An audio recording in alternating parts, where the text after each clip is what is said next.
नमस्कार, मैं हूं आपके साथ मीमांसा मलिक। अगले 15 मिनट में आप देखेंगे दिन भर की 100 बड़ी खबरें। तो शुरू करते हैं न्यूज 100 बिना ब्रेक के। पीएम मोदी और बांग्लादेश के पीएम शेख हसीना ने 1971 युद्ध में शहीद हुए भारतीय जवानों के परिवार को सम्मानित किया। शेख मुजीबुर रहमान के परिवार को 1971 में बचाने वाला मेजर अशोक तारा और उनकी पत्नी को भी सम्मानित किया गया। विदेश सचिव एस जयशंकर ने कहा, भारत ने बार बार बांग्लादेश के सामने उठाया हिंदुओं पर हो रहे अत्याचार का मुद्दा। अलग अलग मंत्रालय के स्तर पर हो रही है चर्चा। पीएम मोदी ने पाकिस्तान का नाम लिए बगैर साधा निशाना, कहा एक पड़ोसी देश आतंकवाद फैला रहा है। बिना पाक का नाम लिए पीएम मोदी ने कहा, उन्हें मानववाद नहीं आतंकवाद अच्छा लगता है। पीएम मोदी ने भारत बांग्लादेश संबंधों को बताया एकदम अलग, कहा भारत बांग्लादेश संबंध न सरकारों के मोहताज हैं और न ही सत्ता के। पीएम ने भारत और बांग्लादेश को बताया सुख दुख का साथी, कहा भारत और बांग्लादेश इसलिए साथ हैं क्योंकि दोनों देशों के 140 करोड़ लोग साथ हैं। पीएम मोदी ने बांग्लादेश को हर संभव मदद का भरोसा दिलाया, कहा भारत हमेशा एक प्रबल और विश्वसनीय मित्र की तरह हर घड़ी मदद के लिए तैयार है और रहेगा। पीएम मोदी ने कहा, जो मैं भारत के लिए सोचता हूं वही कामना बांग्लादेश और अन्य पड़ोसी देश के लिए भी करता हूं। पीएम मोदी ने कहा, भारत चाहता है कि उसका हर पड़ोसी देश प्रगति के मार्ग पर अग्रसर हो, स्वार्थी न बनकर। हमने पूरे क्षेत्र का भला चाहा है। पीएम मोदी ने कहा, 1971 में भारत की दिखाई इंसानियत पिछली शताब्दी की सबसे बड़ी घटनाओं में से एक है। पीएम मोदी ने मुक्ति योद्धाओं के परिवार कल्याण के लिए 3 घोषणाएं की। अगले 5 साल में मुक्ति योद्धा स्कॉलरशिप स्कीम 10,000 और बच्चों तक पहुंचेगी। मुक्ति योद्धाओं के लिए वीजा नियम आसान। मुक्ति योद्धाओं को 5 साल के लिए मल्टीपल एंट्री वीजा सुविधा मिलेगी। इलाज के लिए मुक्ति योद्धाओं की मदद करेगा भारत। 100 मुक्ति योद्धाओं को मदद दी जाएगी। द्विपक्षीय वार्ता के बाद दिल्ली में भारत बांग्लादेश की साझा प्रेस कॉन्फ्रेंस। दोनों देशों के बीच 22 समझौतों पर हस्ताक्षर हुए। पीएम ने कहा, आतंकवाद पर किसी तरह का समझौता नहीं, आतंकवाद के खिलाफ बांग्लादेश के साथ मिलकर लड़ेगा भारत। दोनों देशों के बीच नई ट्रेन के ट्रायल को हरी झंडी। कोलकाता और बांग्लादेश के खुलना के बीच जुलाई से चलेगी ट्रेन। कोलकाता और ढाका के बीच शुरू होगी बस सेवा। पीएम मोदी ने कहा, आर्थिक मुद्दों पर भारत हमेशा से बांग्लादेश के साथ। द्विपक्षीय वार्ता से पहले राष्ट्रपति भवन में शेख हसीना का औपचारिक स्वागत, गार्ड ऑफ ऑनर दिया गया। यूपी में भ्रष्टाचार के खिलाफ सीएम योगी का एक और बड़ा एक्शन। मायावती सरकार में बिकी 21 चीनी मिलों की जांच के आदेश। चीनी मिलों की बिक्री के दौरान 1100 करोड़ के घोटाले का आरोप। जरूरत पड़ी तो हो सकती है सीबीआई जांच। यूपी के कैराना में पुलिस से मुठभेड़ में इनामी बदमाश फुरकान घायल। अलग अलग थानों में कई मामले थे दर्ज। फुरकान की दहशत से हजारों परिवारों ने किया कैराना से पलायन। अयोध्या में राम मंदिर पर केंद्रीय मंत्री उमा भारती का बयान, मंदिर के लिए फांसी पर भी लटकने को तैयार। मंदिर राज्य का नहीं बल्कि आस्था का मसला। उमा भारती का आरोप, पिछली सरकार ने गंगा के सारे काम रोके थे। जल्द गंगा, यमुना और सहायक नदियों की सफाई का काम शुरू होगा। शिवसेना प्रमुख उद्धव ठाकरे ने चप्पल मार सांसद रविंद्र गायकवाड़ से मुलाकात की। 10 मिनट चली दोनों की मीटिंग के बाद मीडिया से बचकर पिछले गेट से निकले गायकवाड़। जम्मू यूनिवर्सिटी में राष्ट्रगान के अपमान का आरोप, विरोध में एबीवीपी का प्रदर्शन। दोषियों के खिलाफ कार्रवाई की मांग। जम्मू कश्मीर के अनंतनाग में पीडीपी नेता की जनसभा में फायरिंग, भीड़ पर आतंकियों ने चलाई गोली। एमसीडी चुनाव में बीजेपी उम्मीदवारों का नामांकन रद्द होने पर अमित शाह ने मांगी रिपोर्ट। दिल्ली के चुनाव प्रभारी को देना होगा जवाब। चुनाव आयोग ने रद्द किए हैं बीजेपी के 6 उम्मीदवारों के नामांकन। तकनीकी वजहों से खारिज हुए नॉमिनेशन। दिल्ली में नए चेहरों को टिकट देने से बीजेपी की मुश्किल। पुराने कई पार्षदों ने निर्दलीय के तौर पर पर्चा भरा। सूत्रों के मुताबिक दिल्ली के पेट्रोल पंपों पर बड़ी कार्रवाई की तैयारी। नोटबंदी के दौरान ब्लैक मनी को व्हाइट करने का आरोप। गृह मंत्री राजनाथ सिंह कल लॉन्च करेंगे भारत के वीर पोर्टल और मोबाइल ऐप। शहीदों के परिवारों को सीधे दी जा सकेगी मदद। एक्टर अक्षय कुमार ने दिया था शहीदों के परिवारों की मदद के लिए ऐप का आइडिया। लॉन्च के वक्त रहेंगे मौजूद। दिल्ली के सीएम अरविंद केजरीवाल ने आम आदमी पार्टी के कार्यालय का आवंटन रद्द होने पर बीजेपी पर निशाना साधा। कहा, बीजेपी आम आदमी पार्टी के काम से बौखलाई हुई है। एमसीडी चुनाव में जनता जवाब देगी। अमेरिका में मारे गए भारतीय विक्रम जरियाल के परिवार ने सरकार से लगाई गुहार। कहा, हमें मुआवजा नहीं, बेटे का शव चाहिए। अमेरिका के वॉशिंगटन में भारतीय नागरिक की हत्या पर सुषमा स्वराज ने चिंता जताई। जांच एजेंसियों के संपर्क में होने का दावा। 6 अप्रैल को वॉशिंगटन में 2 नकाबपोश बदमाशों ने विक्रम जरियाल की गोली मारकर हत्या की। गैस स्टेशन में काम करते थे विक्रम जरियाल। कल गृह मंत्री राजनाथ सिंह की अगुवाई में 11वीं इंटरस्टेट काउंसिल की बैठक। केंद्र और राज्यों के संबंधों पर मुंशी कमीशन की सिफारिशों पर होगी चर्चा। यूपी में निजी मेडिकल कॉलेजों की लूट पर नकेल, योगी सरकार ने तय की एमडी और एमएस की फीस। एमडी नॉन क्लिनिकल के लिए 8,58,000 से 11 लाख तक होगी फीस। एमडी एमएस के लिए देने होंगे 16 से 20 लाख रुपए। नोएडा में निजी स्कूलों के खिलाफ पेरेंट्स का प्रदर्शन, यूपी सरकार से स्कूलों की मनमानी पर रोक लगाने की मांग। ओडिशा के भद्रक में फेसबुक पोस्ट में भगवान राम के अपमान का आरोप, नाराज लोगों ने किया प्रदर्शन। शहर में धारा 144 लगाई गई। दिल्ली के जंतर मंतर पर 3 किसानों की तबीयत बिगड़ी। तमिलनाडु के किसान 26 दिन से कर रहे हैं प्रदर्शन, सूखे से हुए नुकसान की भरपाई की मांग। पंजाब में निवेश बढ़ाने के लिए 10 अप्रैल को मुंबई जाएंगे कैप्टन अमरिंदर, कई उद्योगपतियों से करेंगे मुलाकात। योगी के आदेश के बाद रेलवे में भी योगा क्लास, चंदौसी के रेलवे ट्रेनिंग सेंटर में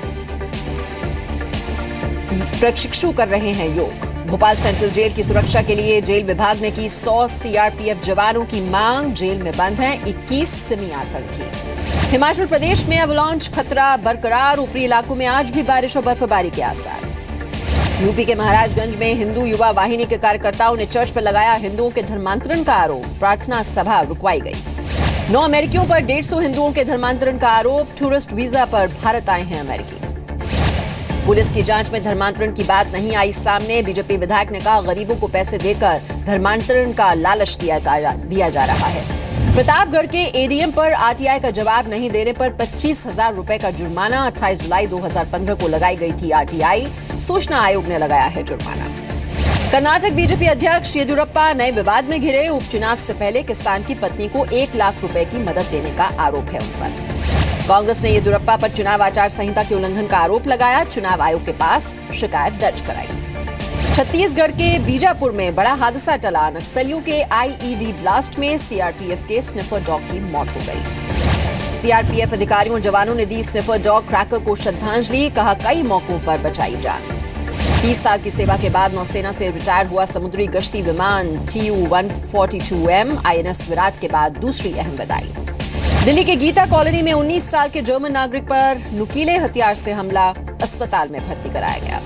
नोएडा के ऑनलाइन क्लिक फ्रॉड वाले अनुभव मित्तल के पिता भी गिरफ्तार, गाजियाबाद में एसटीएफ ने की गिरफ्तारी। हरियाणा के कैथल में पुलिस ने मुठभेड़ के दौरान गैंगस्टर सुरेंद्र व्योम को ढेर किया, दिल्ली और हरियाणा में दर्ज थे 30 से ज्यादा केस। भोपाल में 9वीं क्लास का पीयूष सही सलामत मिला, रिजल्ट खराब होने और टीचर के ताने से दुखी होकर चला गया था घर छोड़कर। जयपुर में सरेआम ज्वेलर पर हमला, घर लौटते वक्त 3 लोगों ने मारा चाकू, अस्पताल में भर्ती। सतना के खेमरसेडा गांव में कक्षा 9वीं के एग्जाम के दौरान खुलेआम नकल, विज्ञान का पर्चा लीक हो गया।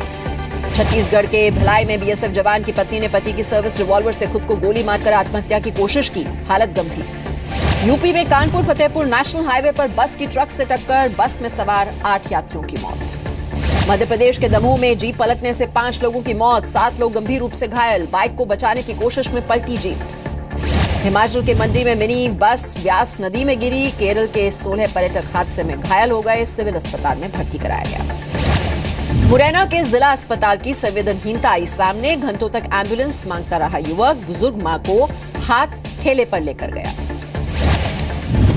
उत्तराखंड के कई इलाकों में बेमौसम बारिश और ओले गिरने से सेब की फसल को नुकसान हुआ है, राज्य सरकार ने सभी जिलों से रिपोर्ट मंगाई है। हाउसिंग फॉर ऑल के मिशन के तहत सरकार कल करीब 2 लाख घर लॉन्च करेगी। शहरी विकास मंत्री वेंकैया नायडू अहमदाबाद में इस समारोह में इन हाउसिंग यूनिट्स को लॉन्च करेंगे। आखिरकार बिक गया विजय माल्या का Kingfisher villa, actor businessman Sachin Joshi ने 73 करोड़ रुपए में खरीदा गोवा का विला, 73 करोड़ ही था रिजर्व प्राइस। मोदी सरकार कर सकती है वित्त वर्ष में बदलाव, सरकार कर रही है अध्ययन, वित्त मंत्री जेटली का बयान, पूरी दुनिया में स्थानीय जरूरत के हिसाब से वित्त वर्ष, लेकिन भारत में अभी भी ब्रिटिश सिस्टम। काले धन पर सरकार को मिली बड़ी सफलता, 2814 कानूनी मुकदमे चलाए, 3893 लोग हुए गिरफ्तार, करीब 1.5 लाख करोड़ की पकड़ी गई टैक्स चोरी। काले धन को सफेद करने वाले चार्टर्ड अकाउंटेंट्स की अब खैर नहीं, सूत्रों के मुताबिक दिल्ली के 34 चार्टर्ड अकाउंटेंट्स के खिलाफ जल्द ही कार्रवाई होगी। आईपीएल 10 के आज के पहले मैच में इंदौर में किंग्स 11 पंजाब और राइजिंग पुणे सुपर जायंट्स के बीच मुकाबला जारी, पंजाब के सामने 164 रन की है चुनौती। आईपीएल 10 में दिन के दूसरे मुकाबले में बेंगलुरु में आज रॉयल चैलेंजर्स बैंगलोर और दिल्ली डेयर डेविल्स सामने सामने होंगे। पहले मैच में बैंगलोर को मिली थी हैदराबाद से हार। भारतीय स्पिनर आर अश्विन ने कहा, बोलने की आजादी हुई है कम। जब भी मैं कुछ राजनीति पर बोलता हूं तो मेरे घर पर पत्थर फेंके जाते हैं। पाकिस्तान के बल्लेबाज यूनुस खान अप्रैल मई में वेस्टइंडीज के खिलाफ टेस्ट सीरीज के बाद इंटरनेशनल क्रिकेट से रिटायरमेंट लेंगे। कराची में किया रिटायरमेंट का ऐलान। भारतीय डेविस कप टीम के non playing captain Mahesh Bhupathi का लियांडर पेस पर पलटवार। कहा, उज्बेकिस्तान से जीत के बाद दूंगा पेस को जवाब। पेस ने टीम में जगह न मिलने पर भूपति पर उठाए थे सवाल। सीरिया पर अमेरिकी हमले से नाराज हुआ रूस। प्रधानमंत्री दिमित्री मेदवेदेव ने अमेरिका को चेतावनी देते हुए कहा, मॉस्को और वॉशिंगटन के बीच सैन्य टकराव केवल 1 इंच दूर रह गया है। सीरिया एयरबेस पर अमेरिका की बमबारी के खिलाफ न्यूयॉर्क और शिकागो में विरोध प्रदर्शन। प्रदर्शनकारियों ने बाह पर पट्टी बांधी। अफगानिस्तान में पाकिस्तान के खिलाफ विरोध प्रदर्शन। दक्षिणी हेलमंड प्रांत की राजधानी लश्करगढ़ में सड़कों पर उतरे सैकड़ों लोग। पाकिस्तान विरोधी नारे लगाए गए। स्वीडन के स्टॉकहोम में हुए हमले के सिलसिले में पुलिस ने एक शख्स को गिरफ्तार किया। हमले में 5 लोगों की मौत हुई। स्वीडन के स्टॉकहोम में ट्रक अटैक का संदिग्ध उज्बेकिस्तान का रहने वाला है, पुलिस ने किया खुलासा। स्वीडन के प्रधानमंत्री ने कहा, स्टॉकहोम हमले से दुख और गुस्से में है पूरा देश, लेकिन देश को कभी नहीं हरा सकते आतंकी। स्टॉकहोम हमले में मारे गए लोगों को पेरिस में किया गया याद। बंद की गई आईफिल टावर की लाइट्स। स्टॉकहोम हमले में मारे गए लोगों की याद में आईफिल टावर की लाइट्स बुझाई गईं। आतंक के खिलाफ एकजुटता की अपील। अमेरिकी राष्ट्रपति डोनाल्ड ट्रंप ने चीन के राष्ट्रपति शी जिनपिंग के साथ की चहलकदमी। फ्लोरिडा में ट्रंप के रिजॉर्ट में मुलाकात हुई। हॉट एयर बलून की मदद से इंग्लिश चैनल को पार करने की कोशिश। वर्ल्ड रिकॉर्ड बनाने की कोशिश हो रही है। ईस्ट चीन में गहरे कुएं से 9 साल के बच्चे को बचाया गया। रेस्क्यू ऑपरेशन के लिए फायर फाइटर्स समेत जुटे सैकड़ों लोग। लंबे वक्त तक करनी पड़ी मशक्कत। सरकार के कड़े नियमों के खिलाफ ग्रीस की राजधानी एथेंस की सड़कों पर हजारों लोगों का विरोध प्रदर्शन। 5 घंटे तक चले प्रदर्शन में लोगों ने की सरकार विरोधी नारेबाजी। अमेरिका के फ्लोरिडा के जंगलों में लगी आग रिहायशी इलाके तक पहुंची। कई घरों को नुकसान हुआ। 400 एकड़ में फैली हुई है आग। भारत के राष्ट्रगान को हटाकर पाकिस्तान में दंगल रिलीज करना चाहता है पाकिस्तान का सेंसर बोर्ड, लेकिन आमिर ने किया इनकार।